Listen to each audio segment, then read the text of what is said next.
Assalamualaikum warahmatullahi wabarakatuh. Salam sejahtera buat kita semua. Bagaimana kabarnya sahabat ya Baruga Literasi? Alhamdulillah pada kesempatan ini mudah-mudahan semua kegiatan, semua aktivitas semua diperlancar oleh Tuhan Yang Maha Esa. Pada kesempatan ini sahabat Baruga Literasi, kita akan membahas ya sebuah buku yang unik ya, sebuah buku yang saya kira ini untuk pemuda-pemudi Bugis Makassar adalah sesuatu yang sangat keren karena ini berhubungan dengan harga diri seorang perempuan ya. Buku ini kemudian diberi judul oleh sang penulis adalah Uang Panai sebagai Harga Diri Perempuan Suku Bugis, dan sang penulis ini masih sangat muda ya, ditulis oleh Adinda Rinaldi SPD MPD. Nah, bagaimana tentang buku ini ya? Bagaimana tentang mahar, bagaimana tentang uang panai, bagaimana pentingnya untuk harga diri, untuk martabat wanita-wanita yang ada di suku Bugis ya, bahkan di hampir semua suku yang ada di Sulawesi Selatan. Kita akan langsung berbincang dan berdiskusi dengan sang penulis Adinda Rinaldi SPD MPD. Baik, kita langsung saja. Assalamualaikum warahmatullahi wabarakatuh, Dinda. Ya, waalaikumsalam warahmatullahi wabarakatuh. Bagaimana kabarnya? Ya, alhamdulillah baik, Pak. Iya. Nah, ini saya sangat tertarik ini ketika saya mendapatkan bukunya ini. Ya, saya sangat tertarik ketika mendapatkan bukunya ini, walaupun saya sudah melewati. Iya. Sudah melewati ini, tapi memang ya ini juga entahlah apakah kendala atau bagaimana untuk pemuda-pemuda yang ada di Sulawesi Selatan ini, khususnya di suku Bugis Makassar ini. Nah, buku tentang uang panai sebagai harga diri perempuan suku Bugis ya, ini dalam tinjauan sosiologi ya, tinjauan status sosial, perubahan sosial dan pertukaran sosial. Ini pertama-tama ini apa yang menginspirasi sehingga muncul buku ini? Kira-kira ini gimana?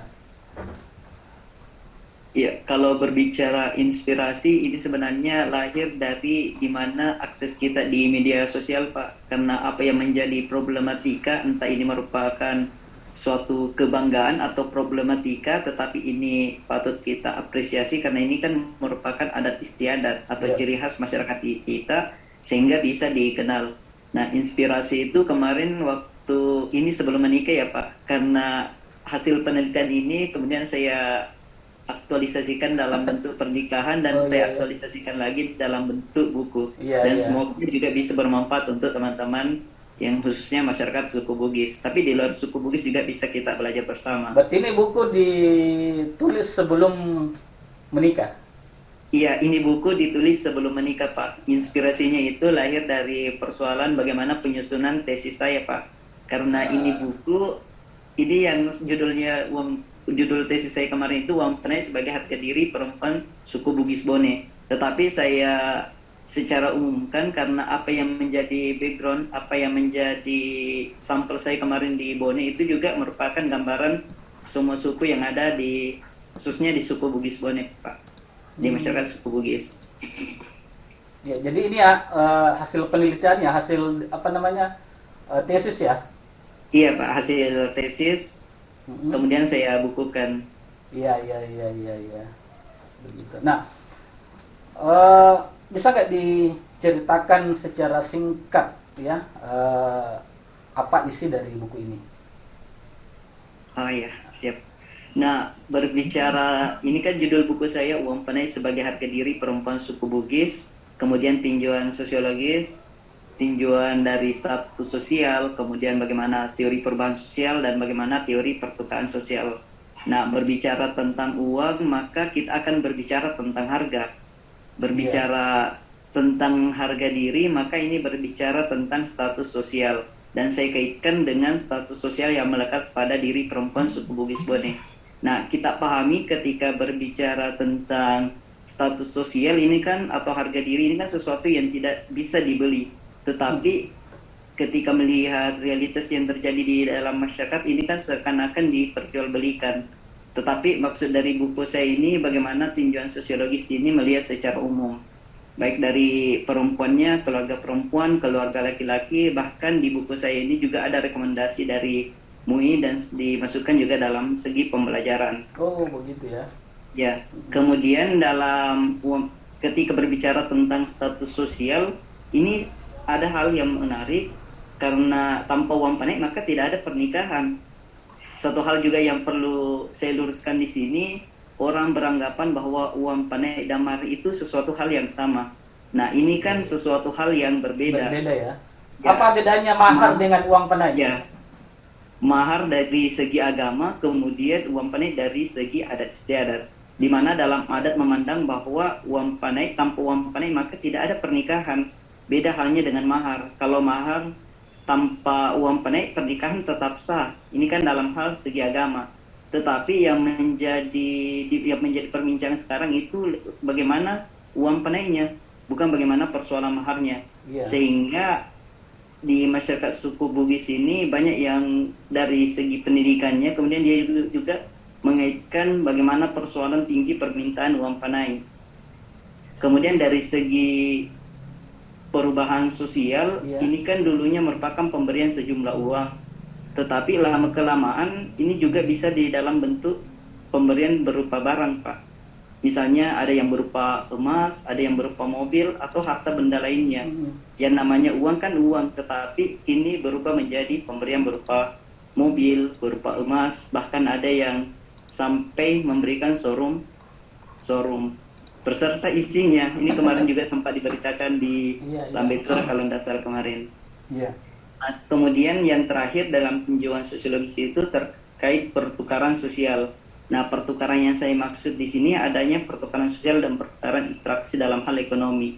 Adanya transaksi di mana misalnya ketika diberikan uang maka terjadi pernikahan di mana laki-laki berhak menikahi perempuan tersebut. Itu kan termasuk pertukaran sosial yang di sisi lain terkadang menguntungkan dan di sisi lain juga terkadang merugikan. Nah, yang menjadi problematika uang panik ini ada beberapa sebenarnya, Pak. Dan ini juga merupakan problematika yang bukan hanya dalam suku Bugis, di luar suku Bugis, tetapi yang ingin saya gambarkan di sini bagaimana problematika yang disebabkan karena tingginya permintaan uang panik perempuan. Yang pertama mungkin pernah difilmkan kemarin. Ada yang dikenal dengan istilah kawin lari atau silarian. Silarian ya. Itu akibat dari faktor uang panai yang tidak bisa dilakukan ya. Iya, itu kan berdasarkan hasil penelitian saya kemarin juga, Pak. Di mana seorang laki-laki mendatangi keluarga perempuan yang ingin dilamarnya, tetapi di sisi lain keluarga perempuan meminta uang panai yang begitu tinggi, sehingga laki-laki tidak mampu memenuhi permintaan tersebut, Pak. Ya mau tidak mau, laki-laki dan perempuan sudah terlanjur saling suka menyukai, sehingga terjadi yang namanya silarian.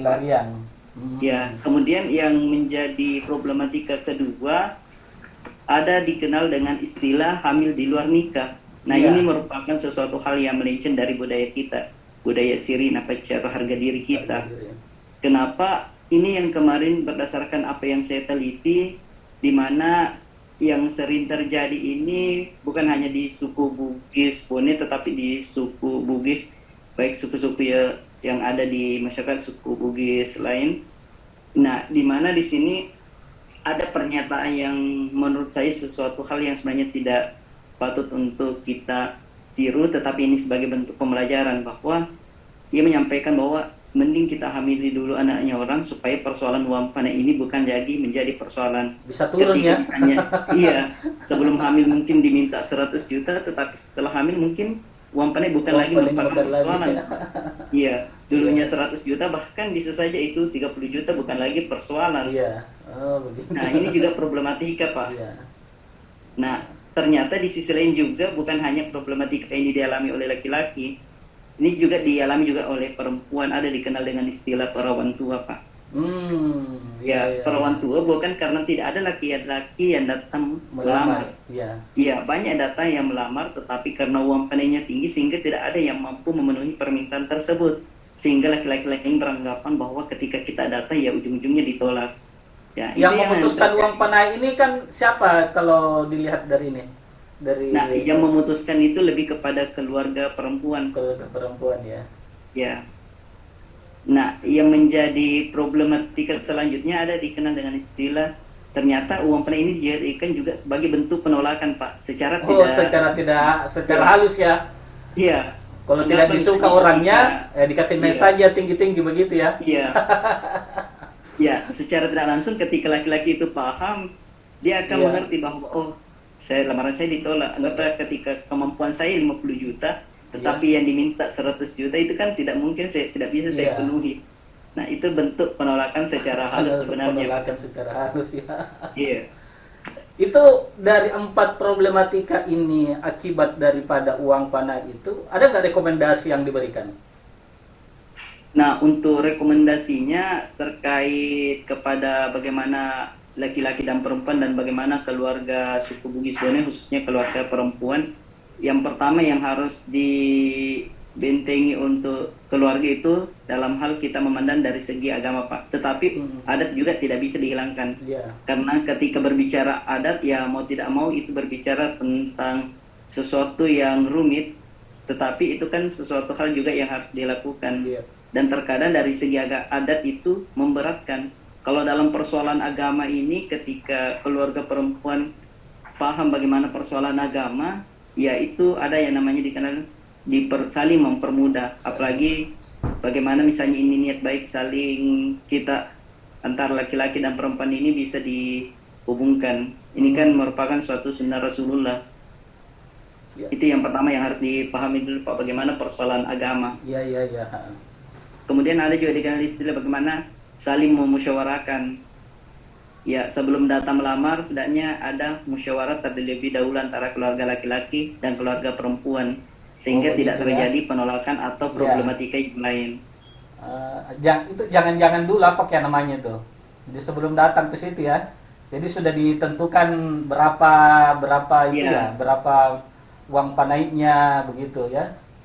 iya Pak, diselesaikan sebelum ke masuk istilahnya apalagi manu-manu. Ya manu-manu begitu ya. Iya, Iya, iya. diselesaikan sebelum ke rumah keluarga perempuan. Jadi setelah sampai itu tidak ada lagi persoalan. Ini kan permasalahan harga diri, jadi apa ya, benar juga terjadi, mungkin pernah terjadi bahwa ini salah satu cara ya. Jadi sebelum manu-manu itu, sebelum melamar lah katakan, memutuskan uang itu ya terlebih dahulu dimusyawarahkan dulu. Dan bisa Iya, saja itu kan pada saat misalnya mereka datang melamar manu-manu kan sudah banyak orang ya, banyak iya, yang datang keluarganya apa semua. Nah pada saat mungkin sebelum itu musyawarah, mungkin mereka hanya face to face, mungkin hanya pihak langsung orang tua perempuan dengan orang tua iya. laki-laki itu bisa musyawarah ya. Bisa saja di situ terjadi kita sepakat aja 100 juta padahal yang di uang padanya hanya 10 juta atau 20 juta, mungkin bisa terjadi seperti itu juga ya. Nah, itu pernah terjadi Pak berdasarkan apa yang saya teliti. Iya. Nah, di mana yang disampaikan di halayak umum atau di keluarga masyarakat di situ Iya. yang disampaikan 100 juta. Oh. Tetapi pada dasarnya bukan 100 juta yang diberikan pihak laki-laki. Yang diberikan mungkin sekitar 50 juta, tetapi yang tambah 50 juta itu mungkin dari keluarga perempuan atau dalam pembicaraan khusus keluarga perempuan. Nah, Tapi ini pada biasa saat dilakukan. itu tetap disampaikan 100 juta itu ya sebagai Ya, uang tetap padanya. disampaikan 100 juta, tetapi yang diberikan tidak demikian. Hmm. Nah, Iya, ini iya. kan untuk menjaga yang namanya harga Harga diri. diri ya. Ya mau tidak mau kebohongan publik juga terjadi. Iya. Tapi itu kan yang mengetahui antara pihak Iya, ya, pihak internal ya laki-laki keluarga dan inti. keluarga inti saja kan. Ada trik lain nggak yang bisa dipakai selain yang tadi itu, yang problematika itu? Ya, trik yang lain lebih kepada jalur komunikasi sih Pak. Ketika misalnya keluarga kita menerima, keluarga perempuan mau tidak mau, ya harus kita jalin komunikasi sejak awal. Sebelum misalnya kita menyampaikan niat baik, kita harus komunikasi lebih awal bahwa ada niat baik yang akan kita sampaikan, semoga kedepannya dipermudah. di mana uang panik bukan juga merupakan persoalan ketika ada yang namanya musyawarah. Beda halnya ketika keluarga laki-laki dan keluarga perempuan memang dari awal tidak menerima, kan itu sudah Sudah bisa beda. kita pahami. Jadi kita bisa hentikan niat baik kita. Intinya lagi-lagi komunikasi dan musyawarah itu yang penting, Pak. Nah, kira-kira apa ada itu tadi dari uang pada ini kan dari sisi adat budaya, ya. Eh, Pak apa Rinaldi ini kan alumni Unisme ya. Iya, S2-nya di mana? di Universitas Pendidikan Indonesia, Pak, di Di Bandung. UPI ya, di UPI ya. Ya, di Nah, UPI. ada nggak misalnya sesuatu yang terkait uang panah ini ditinjau dari segi tinjauan segi agama Islam gitu? Kalau Bagaimana dari kira-kira? segi agama, Pak, Mhm. kemarin yang saya wawancari juga ada dari pihak KUA, Pak, KUA yang ada di Kecamatan Telusiat Tinggi. Iya. Nah, kalau dalam segi agama kan, kalau uang panik sebenarnya biar tidak ada. Yang harus ada itu mahar. Mahar ya. Meskipun hanya seperangkat alat sholat dibayar tunai, itu tetap sah. Meskipun ketika ada kesepakatan dari awal. Iya. Nah, uang panik sebenarnya diminta keluarga perempuan ini ternyata untuk keperluan uang belanja. Keperluan uang belanja belanja saat perempuan. resepsi itu ya. Ya, pada saat resepsi. Nah. Jadi, laki-laki Iya. ketika ingin menikah harus siapkan 2 uang belanja untuk perempuan dan untuk Dia sendiri. laki-laki untuk diri sendiri. Iya. Kalau dari segi agama tidak ada persoalan uang panik, Pak. Yang dititikberatkan itu persoalan mahar dan tidak ada yang sesuatu hal yang diibaratkan. Nah, Di ini buku tentang uang panai. Kemudian sudah disebutkan, dipaparkan beberapa problematika daripada uang panai dan sudah ada di situ rekomendasi apa yang mesti dilakukan. Nah, yang menarik ini buku ini kan ditulis sebelum menikah. iya, Nah, bagaimana mengimplementasikannya pada saat Rinaldi dalam proses pernikahan itu? Apakah uang panainya juga setinggi langit atau gimana ini? ya, terkait implementasi dari penelitian saya atau dari buku saya ini kan memang saya tulis sebelum menikah. Iya. Jadi pas selesai menikah maka buku ini diterbitkan. Nah, terkait apa yang saya terapkan sebelum proses pelamaran ini, ternyata ketika ada niat baik itu maka akan dipermudah, Pak. Dipermudah, Tetapi sebelum yang namanya proses itu pasti ada kendala. Ya. Memang yang kemarin yang saya takutkan itu persoalan uang panai. Dan jujur saja kemarin waktu perbincangan antara keluarga itu yang diminta kemarin 100 juta, Pak. Oh begitu ya. Ya, Iya. keluarga saya menyampaikan bahwa yang disanggupi keluarga saya itu 50 juta. Iya. Nah, dari 100 juta ke 50 juta ini terjadi musyawarah, terjadi negosiasi antara keluarga. Iya. Apalagi yang istri saya sekarang kan sementara lanjut S2. Iya. Dan dilihat juga bagaimana status yang melekat pada diri perempuan. Nah, satu lagi nih, Iya. ya. Apa yang mempengaruhi tinggi rendahnya uang panai? Nah, yang mempengaruhi ini yang melekat dari diri perempuan. Ada yang namanya dari segi keturunan, mungkin dari segi keturunan bangsawan. Anggaplah misalnya di dalam suku Bugis Bone ada istilah dengan Andi, ada istilah Karai. Maka ini akan melekat dalam stigma dalam masyarakat itu bahwa uang panainya harus tinggi. Karena ketika uang panainya kecil, ini kan juga akan menjadi perbincangan dalam masyarakat. Anggaplah misalnya uang panai yang diberikan 30 juta, jangan sampai misalnya uang panai ini merupakan pembicaraan masyarakat sekitar. Ketika misalnya dikasih 30 juta, jangan sampai masyarakat sekitar berpandangan bahwa oh ternyata hamil di luar nikah misalnya. Ada permasalahan sebelum pelamaran. Maka ini bisa saja menjadi pembicaraan. Jadi ini juga menjadi faktor tingginya permintaan uang panai. Nah, itu kan dari segi keturunan, ada juga dari segi pendidikan. Berbeda juga dari segi SD, SMP, SMA, S1, S2. Jadi semakin tinggi status yang melekat pada perempuan, maka semakin tinggi uang panainya. Nah, kalau begitu status sosialnya masyarakatnya sebagai karaing, status pendidikannya sudah S3, status kadang juga kalau dia sudah haji beda lagi. Belum lagi kalau dokter atau apa sudah bekerja, PNS itu beda lagi berarti ya. Iya. Nah, akhirnya dari 100 juta turun ke 50 juta ya? dari 100 juta kemudian terjadi pembicaraan yang pas yang mentok kemarin di situ 65 juta Pak. Begitu ya. Keluarga perempuan turun, keluarga laki-laki naik sehingga terjadi kecocokan. Intinya niat begitu ya. baik kita. Tetapi yang saya selesaikan kemarin itu masing-masing keluarganya itu. Karena ketika keluarga misalnya perempuan secara umum itu akan ada terjadi tendensi, kenapa uang panennya sedikit? Maka bisa saja ada campur aduk antara keluarga perempuan. Makanya harus diselesaikan secara internal dulu keluarga inti. Begitu ya. Iya, itu saja keluarga inti ada persoalan yang saya takutkan tidak jadi karena persoalan uang panen, tetapi alhamdulillah sekarang bisa saya selesaikan dan alhamdulillah sekarang sudah menikah. Sudah menikah. Ya, menarik memang ini ya, uang panai sebuah fenomena di masyarakat kita di suku Bugis, Makassar, ya bahkan di hampir semua ya, di suku-suku di selatan mungkin seperti itu ya, tentang uang panai ini ya.